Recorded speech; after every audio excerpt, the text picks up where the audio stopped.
ओम शांति।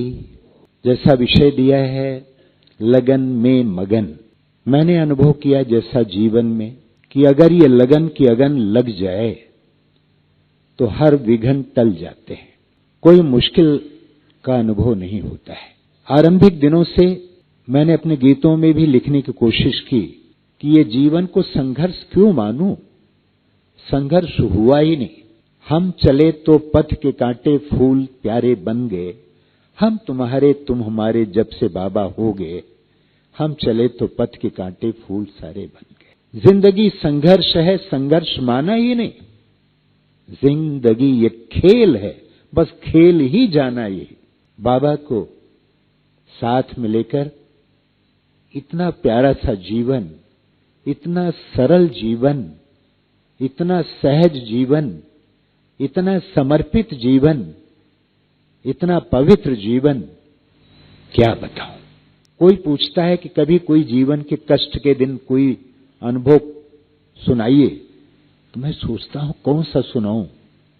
कुछ तो है ही नहीं, कुछ हुआ ही नहीं।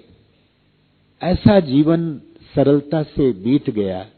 बाबा के पास आने के बाद इतना प्यार मिला, इतनी परवरिश मिली, इतना स्नेह दुलार मिला कि जीवन खुशियों से भर गया। और मैंने तो वही सीखा। बाबा के पास आए, किचन में आ गए, दो ही काम जाना, और वो काम है भी नहीं, एक खाना और दूसरा गाना। बड़ा सरल सा जीवन जिसमें कुछ और आया ही नहीं। कैसे मैं इस अनुभव को सुनाऊं। मैं आपको कहना चाहता हूं कि ये जो जीवन मिला है, इसमें क्यों हम संघर्ष में रहें, क्यों विघ्नों का अनुभव करें, कब तक लड़ते रहेंगे।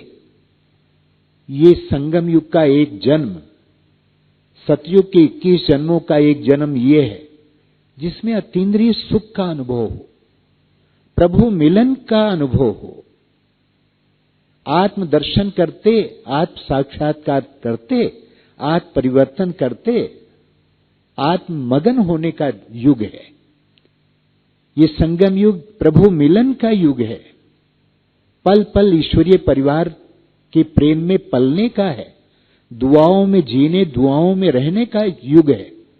इतनी दुआएं मिल रही हैं, इतनी अगणित दुआएं मिलती हैं, इतना दुआओं का खाता जमा है। ईश्वरीय जीवन में मेहनत, ईश्वरीय जीवन में संघर्ष, ईश्वरीय जीवन में आलस्य और अलबेलापन, ईश्वरीय जीवन में तनाव, ईश्वरीय जीवन में इतना संघर्ष क्यों। और यदि ईश्वरीय जीवन मिलने के बाद भी हम संघर्ष में लगे तो या तो ईश्वर में निश्चय नहीं है, या तो ईश्वर के ज्ञान में निश्चय नहीं है, या तो ईश्वर को पहचाना नहीं है, जाना नहीं है, माना अपना नहीं है, या मन को समर्पित नहीं किए हैं, अहंकार पाल के रखे हैं कि मुझे ही सब काम करना है, मैं ये हूं, मैं ये वो हूं। जहां पर ये है वहीं पर मुश्किल का अनुभव है। एक सरल जीवन को क्यों कठिन बनाए, एक सुगम जीवन को दुर्गम क्यों बनाए। इस भट्ठी से एक संकल्प लेकर के जाए, संगम युग का आनंद लीजिए। यदि ईश्वरीय ज्ञान में भी चलते हुए मुश्किल का अनुभव हो, कष्ट का अनुभव हो, संघर्ष का अनुभव हो, तो हम ईश्वरीय ज्ञान को डिफेम कर रहे हैं, ग्लानि कर रहे हैं। भगवान के मिलने के बाद वो भी देख के मुस्कुराता है, उसके आगे मुस्कुराने के अलावा क्या करे हो। आज तो बाबा कहता है कि मैं सारी दुनिया का मालिक हूं। कितना रहम आता है। कैसे मैं बच्चों को दुख से छुड़ाऊं, कष्ट से छुड़ाऊं, मैं कैसे इनको पतित से पावन बनाऊं। कितना प्यार उमड़ रहा था। सुना आपने ना। मैं तमाम गीत लिखता रहा, लेकिन मैं भगवान को संसार का मालिक कहूं ये बहुत कम लिखा। स्वामी कह दिया, जीवन के दाता, सांसों के स्वामी, लेकिन कम नहीं। आज बाबा को सुनता हूं तो मुझे आश्चर्य लगता है। हमने कहा बाबा आप तो कहते हैं मैं तो नई दुनिया का बनाता हूं, उसका भी मालिक नहीं बनता हूं। और आज बाबा कहता है मैं तो पुरानी दुनिया का भी मालिक हूं। मैं तो, मेरे सब बच्चे हैं, मेरे ही सब हैं। मैं सारी दुनिया का मालिक हूं, आज खुलेआम घोषणा कर रहा है। तो लगता है कि सचमुच जो असली बात है वो निकल ही आती है बाबा से, तो उसका प्यार उमड़ता है। इस ईश्वरीय जीवन में कोई संघर्ष का स्थान है ही नहीं। आइए कुछ बातें आपसे कर लेता हूं, कुछ अनुभव की बातें, उनको अपने जीवन में लाएं। संगम युग बड़ा अनमोल है, ये शरीर भी बड़ा अनमोल है, ये ईश्वरीय जीवन अनमोल है, ईश्वरीय परिवार अनमोल है, ये ईश्वरीय ज्ञान अनमोल है, ये ईश्वरीय प्राप्तियां जो हुई हैं अद्भुत हैं, अनंत हैं, असीमित हैं, अपरिमित हैं। इनका अनुभव करें, आभास करें, इनको अपने चिंतन में लाए।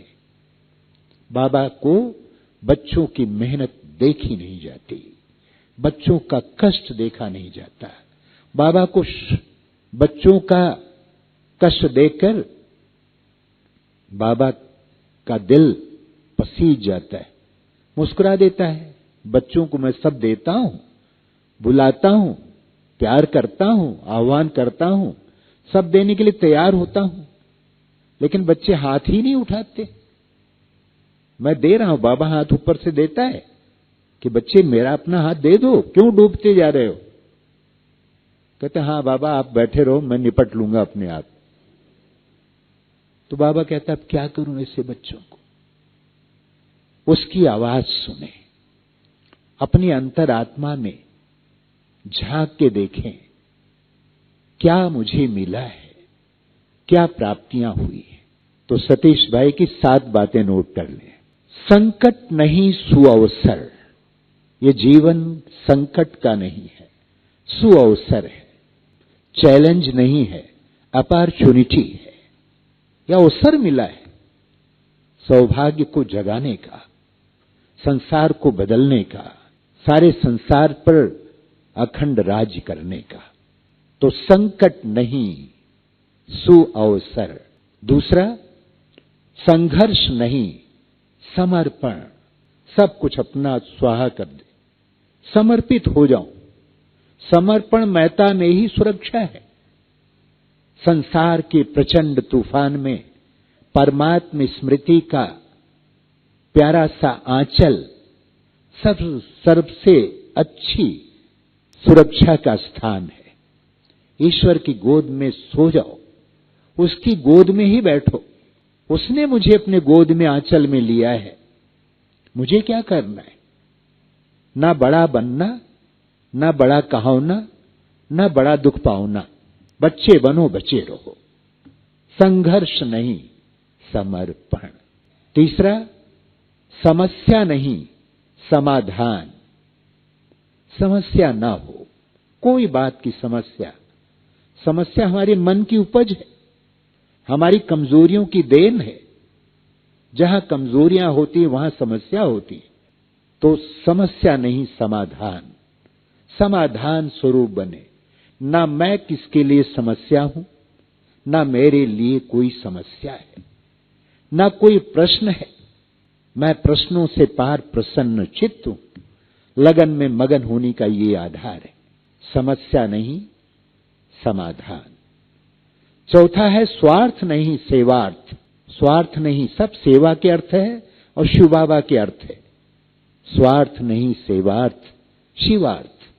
जहां कहीं स्वार्थ है, जब भी मन में कहीं संकट आए, मन उदास हो, सफलता न मिले, तो देखें कहीं न कहीं स्वार्थ है।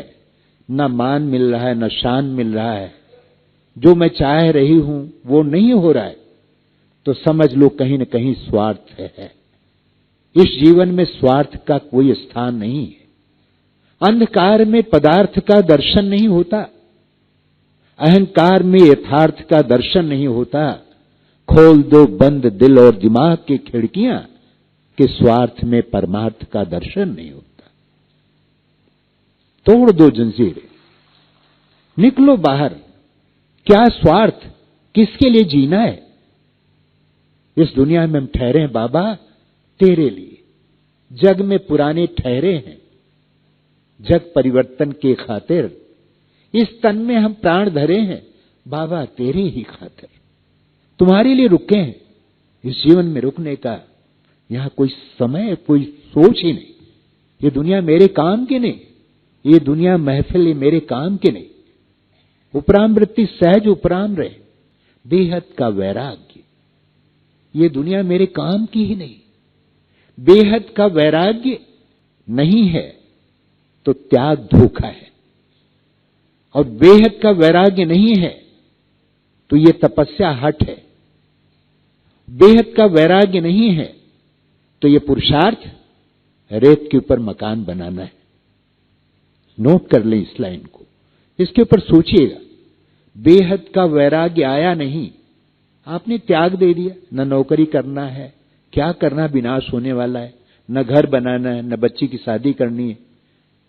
बेहद का वैराग्य तो अंदर आया नहीं, देखा विनाश तो हुआ ही नहीं, त्याग दिया, धोखा हो गया।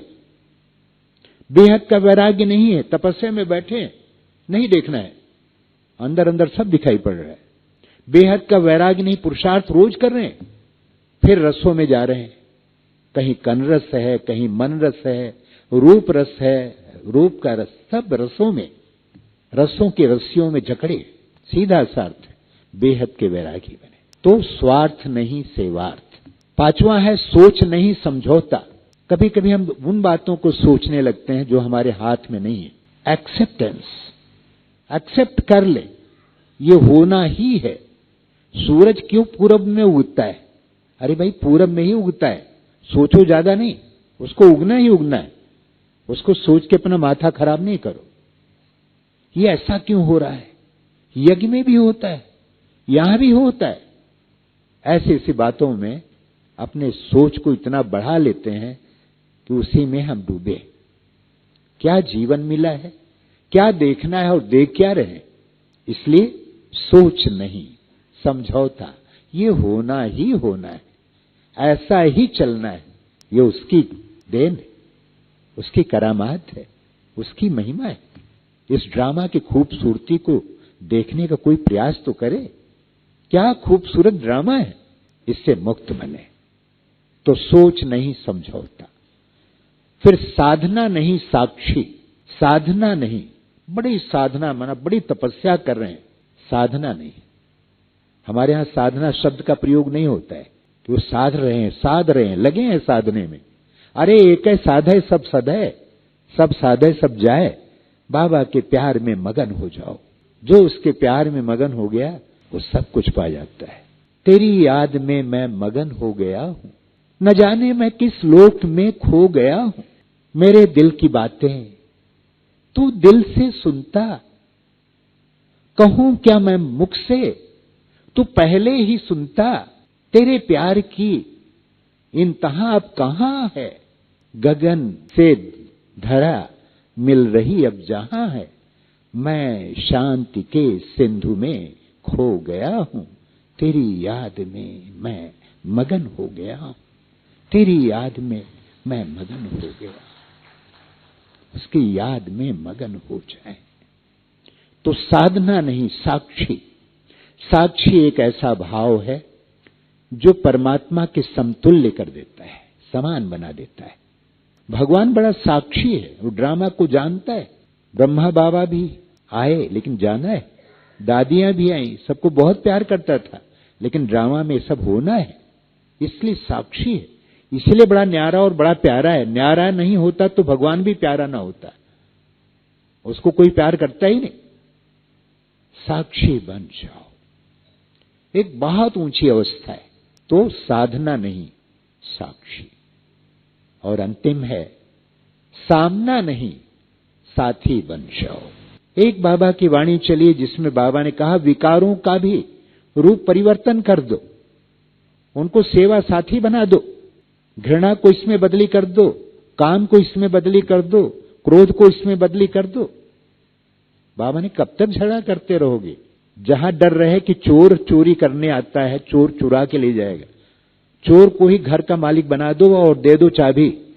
अब बोलो एक भी चोरी नहीं होनी चाहिए, वो बड़ा संभाल के अच्छी तरह रखेगा। इसलिए विकारों का रूप परिवर्तन कर दो। हमारे लिए संघर्ष है नहीं तो सामना मत करे, साथी बना ले।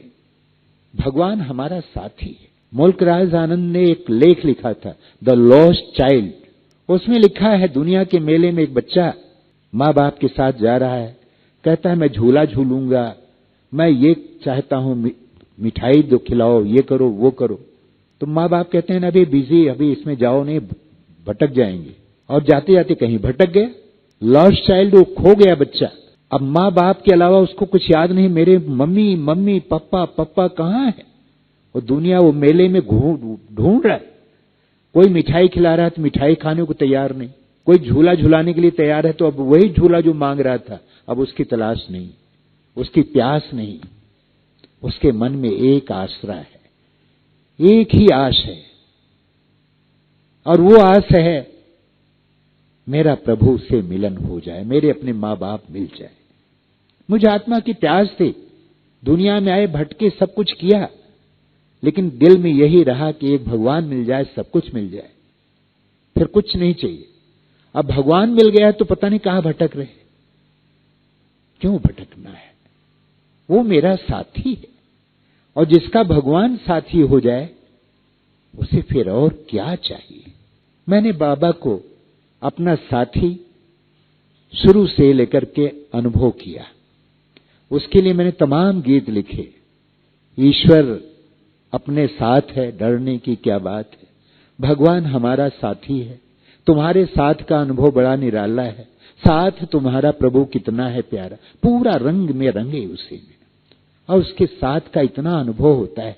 तो प्यारे साथियों, प्यारे भाइयों, प्यारी बहनों, अब आपको कभी उदास नहीं हम देखना चाहते। हम मधुबन निवासियों के मन में एक ही संकल्प है, इस क्लास का एक ही प्रयोजन है कि आज से आप संघर्ष में न दिखाई पड़ें, आप तनाव में न रहें, आप विघ्नों के जाल में फंसे न रहें, आपका उदास चेहरा न दिखाई पड़े, चेहरा प्रसन्नता से, परमात्मा प्राप्ति की प्रसन्नता से संतप्त रहे, तृप्त रहे, मगन रहे। कौन मिला है इसमें मगन हो जाए। और जब कभी थोड़ी उदासी आए तो आपके लिए हजारों गीत इसलिए लिखा कि दरवाजा बंद कर लें, गाना बजा दें और खूब डांस करें, खूब डांस कर लें, लेकिन चेहरे पर कहीं भी चिंता की रेख ना। बाबा आपके लिए, ईश्वरीय परिवार आपके लिए, ये हमारी सारी बहनें आपके लिए। अब मेरी थोड़ी सी और बातें हैं, 7 बात डिफरेंट है जो मैं अपने अनुभव से सुनाना चाहता हूं, वो नोट कर लें। रोज सवेरे उठें, प्यारे बाबा को प्रेम से प्रणाम करें। आज से अपने संकल्पों को, अपने मन को ये आदेश दे दें कि जिन आंखों से हमने देहधारियों को देखा, अपना सर्वनाश किया, सत्यानाश किया, अब इन आंखों से केवल बाबा को उठते ही देखूंगा। नए दिन की, जब नए दिन की नई शुरुआत हो, एक बाबा बस तेरा ही साथ हो, सामने देखे तुझे पहली नजर और दिल ही दिल में बाबा तुझसे बात हो, जब नए दिन की नई शुरुआत हो। पहली दृष्टि, पहली नजर का प्यार केवल बाबा के लिए हो तैयार।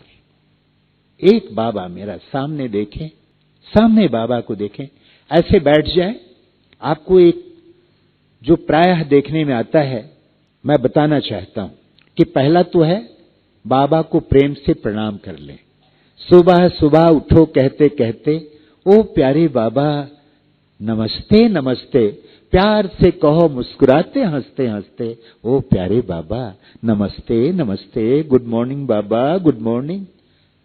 ये प्यार बताने की बात नहीं है, ये आप खूब प्यार से कर सकते हैं, लेकिन ध्यान रखें, पहला प्यार, पहली नजर का प्यार, पहली दृष्टि में प्यारे बाबा को देखें। उसके लिए जो भी युक्ति करना हो, सामने स्टिकर लगा दें, बाबा की लाइट लगा दें, लक्ष्य बनाएं कि सवेरे उठते ही इस नजर से पहले बाबा को देखना है।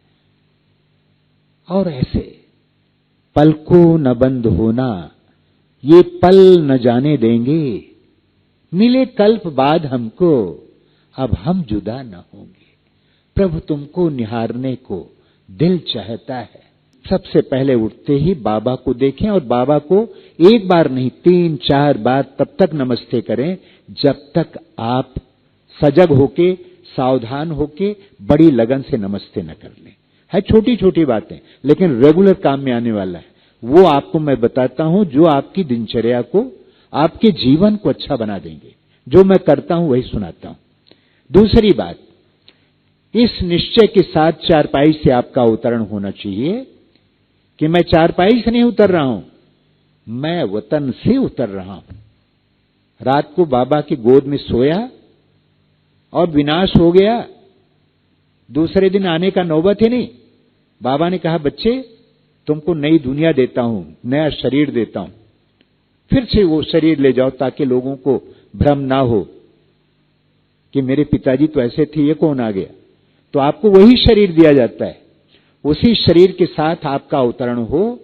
ऐसे बैठ जाएं, ऐसे खड़े हो जाएं, खड़े ना हो, बैठे बैठे ऐसे करें।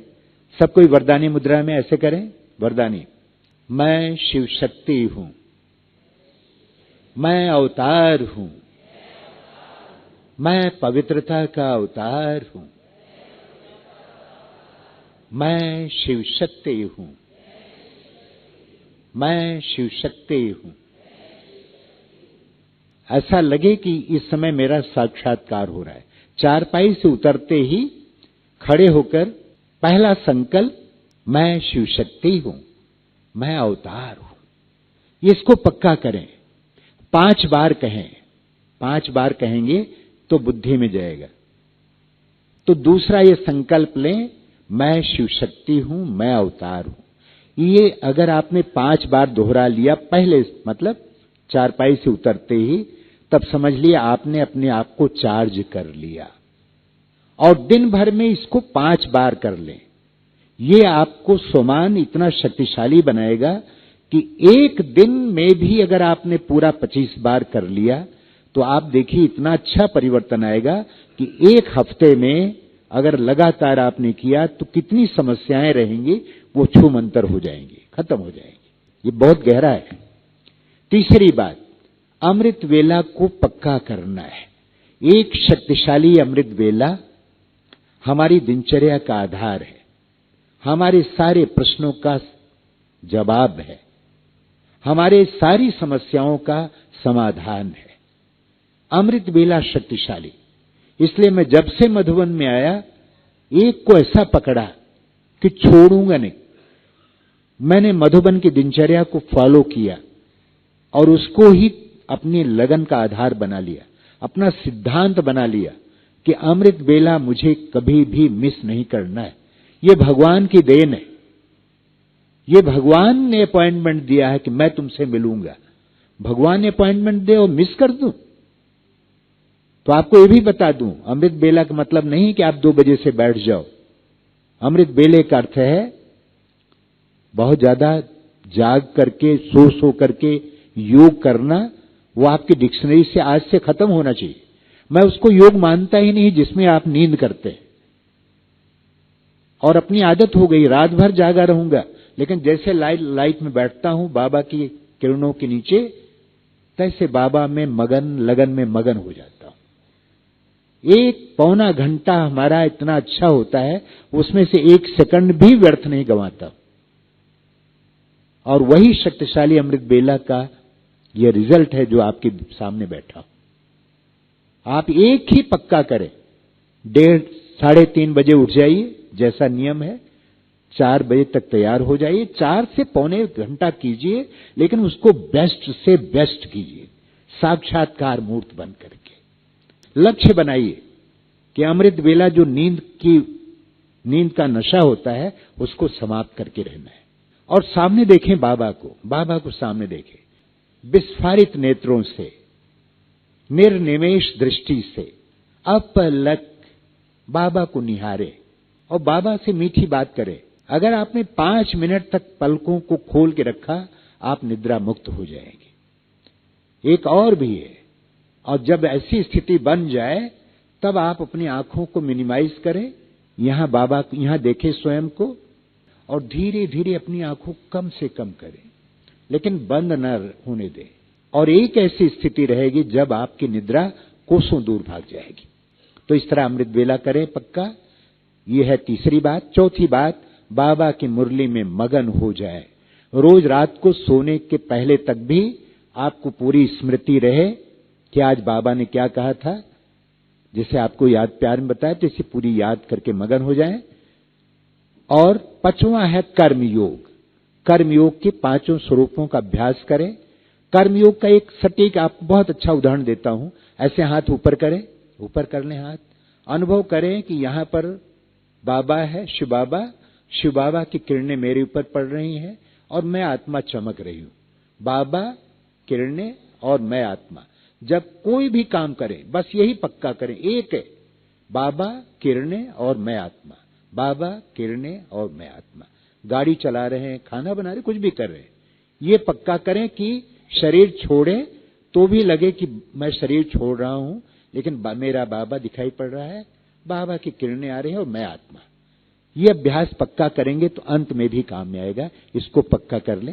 6ठा है एकांत में बैठना, अपना जांच करना, अपनी दिनचर्या को देखना। और 7वां है सबका धन्यवाद करना, शरीर का धन्यवाद करना, साथियों का धन्यवाद करना और प्यारे बाबा को खूब जोरदार धन्यवाद दे दें, पूरा धन्यवाद दे दें। और 5 स्वरूपों के लिए बैठ जाएं, याद करें। मैं ज्योति सितारा, मैं देव प्यारा, मैं पूज्य न्यारा, मैं ब्राह्मण दुलारा, फरिश्ता पधारा। मैं ज्योति सितारा, मैं देव प्यारा, मैं पूज्य न्यारा, मैं ब्राह्मण दुलारा, फरिश्ता पधारा, फरिश्ता पधारा। ऑप्शन